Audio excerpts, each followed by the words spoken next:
A mysterious virus has wiped out most of the planet's population. A man awakens in a massive pit filled with thousands of corpses, trapped with no apparent escape, even if somehow alive. Staring into his eyes, it's impossible to tell whether he's dead or alive, until he blinks. His body starts contorting and cracking, like a zombie or a person in withdrawal.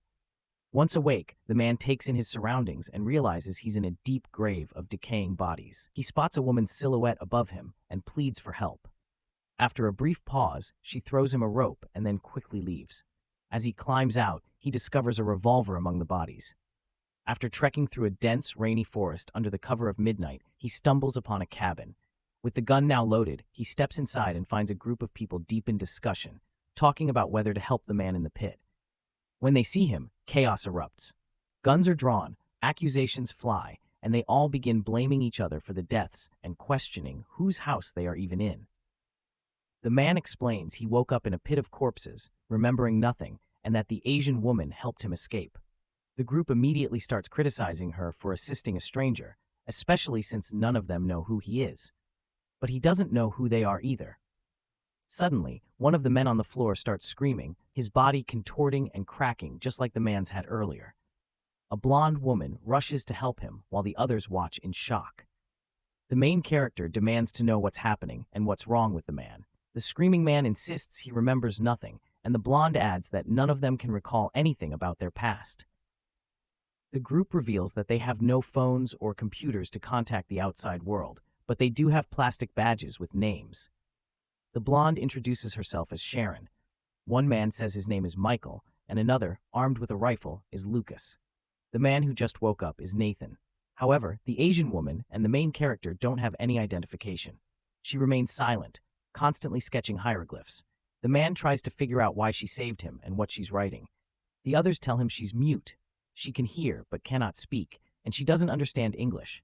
However, it's clear she knows more than anyone since she was the first to wake up. The group decides to search the house, hoping to piece together what's happening. The main character pairs up with Nathan to explore a storeroom where they find a calendar with April 18th circled in red. Today is the 16th, meaning something is set to happen in 2 days. Meanwhile, Lucas and the Asian woman examine similar needle marks on their arms. In the meantime, Michael discovers a cupboard filled with weapons and ammo. The group decides to arm themselves for whatever may come.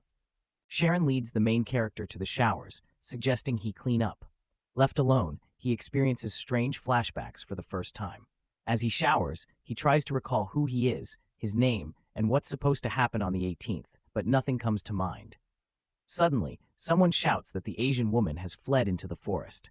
The group grabs their weapons and goes after her, leaving Michael and Nathan behind to guard the house. While searching, Nathan realizes he can read Latin and medical terms, while Michael begins to notice that his body and hands seem to remember skills he can't explain. For instance, he remembers how to load a weapon quickly. As the rest of the group moves through the forest, our character recalls carrying a corpse with a scorpion tattoo. They soon stumble upon a man's body tied to a tree with barbed wire. As they scan the area, they realize he's not the only victim here. Suddenly, they hear a woman scream and head in its direction. They find a small cabin and step inside, where they see the Asian woman feeding another woman who is tied up like an animal. The tied-up woman becomes furious, accusing our character of using her daughter, and tries to attack him. He is forced to knock her out with the butt of his rifle. They also spot a CCTV camera, suggesting there's a control center nearby. The next morning, the group prepares to head back into the forest, leaving Michael and the Asian woman to stand guard. Out of nowhere, they hear a gut-wrenching scream from the woods. Michael finds a man tied up in a clearing with barbed wire and tries to help him, but the man suddenly chokes Michael with the wire and stabs him in the neck with a sharpened stick. Meanwhile, the rest of the group stumbles upon a pile of branches concealing 2 functioning cars. Lucas finds a photo inside one of the cars that shows everyone in the group except for our main character. Suddenly, the Asian woman appears, saying that Michael urgently needs help. The group rushes to him and attempts to administer first aid, but Michael chokes on his blood and dies. They decide to split up and search the area. The main character and Sharon arrive at an abandoned building where they see the number 18 written on the fence.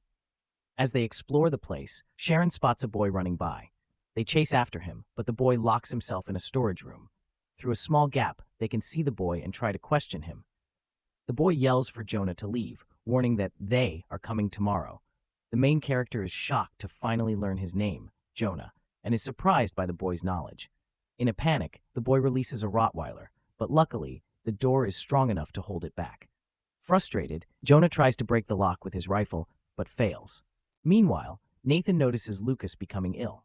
Lucas suffers from a severe headache and strange flashbacks, showing that he somehow knows the Asian woman. In a panic, he grabs her hand tightly, but Nathan calms him down and tells him to rest. The Asian woman then leads Nathan to the cabin where they'd found the tied-up woman, only to discover that she has escaped. They head off in search of her and stumble upon some barracks in the forest. Inside, Nathan finds a pair of glasses that seem familiar. When he tries them on, he realizes they belong to him and experiences flashbacks of participating in human experiments. Nathan stays behind in the barracks, while the Asian woman returns to the house where she encounters Lucas again. He begins following her, repeatedly claiming that he remembers her. Frightened, she locks herself in the attic to get away from him.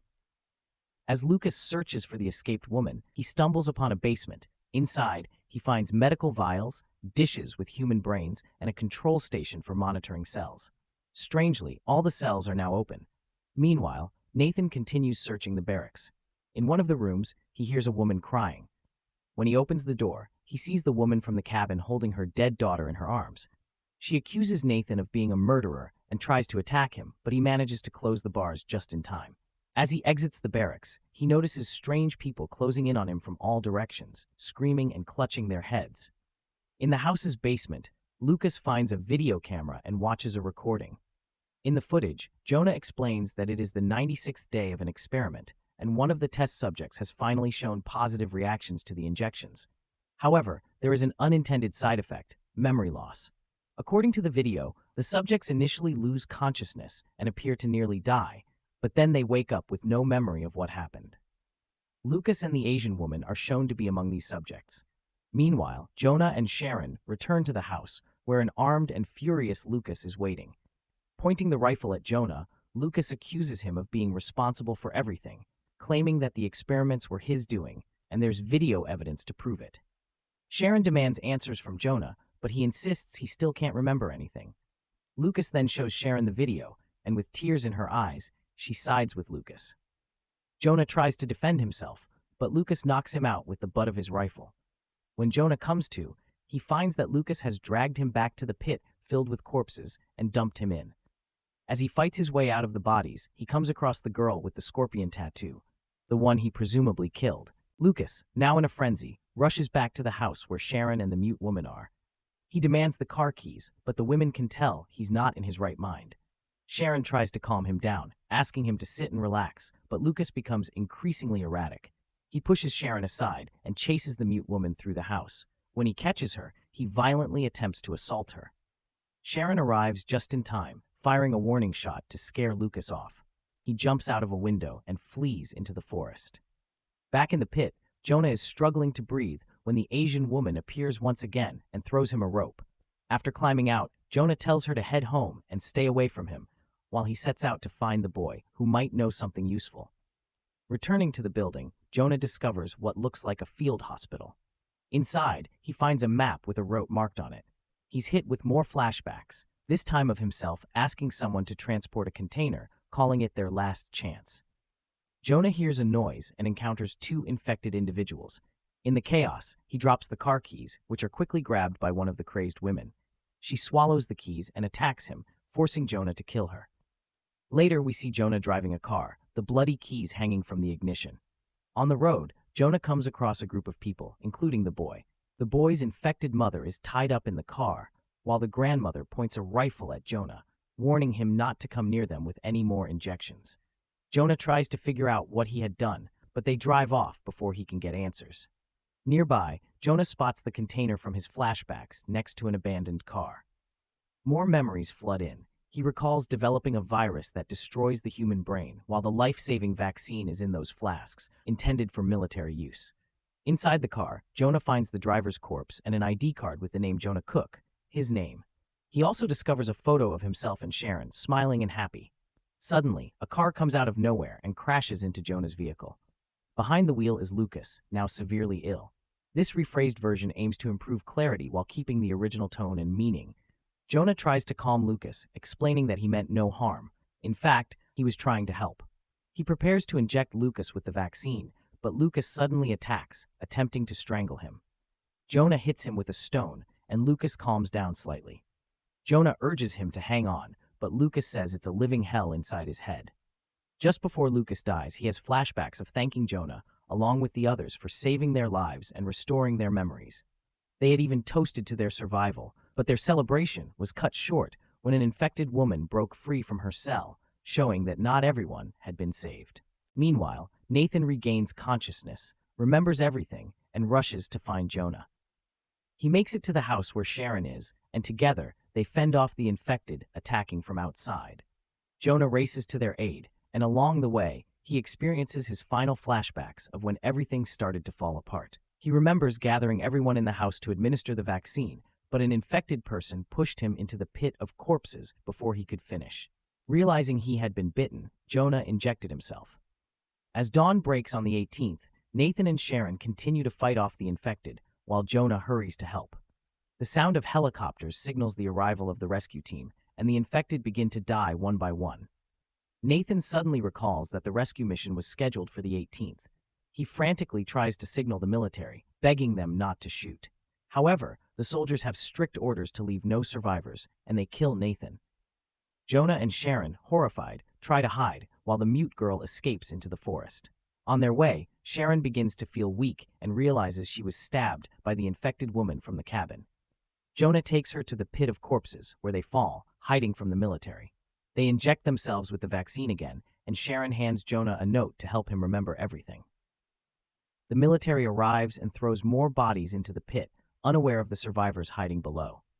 Jonah wakes up later, having lost his memory again, and the note is lost among the corpses. He frees himself from Sharon's lifeless body, finds a gun in his pocket, and struggles to escape. Once again, the nameless Asian woman appears and rescues him.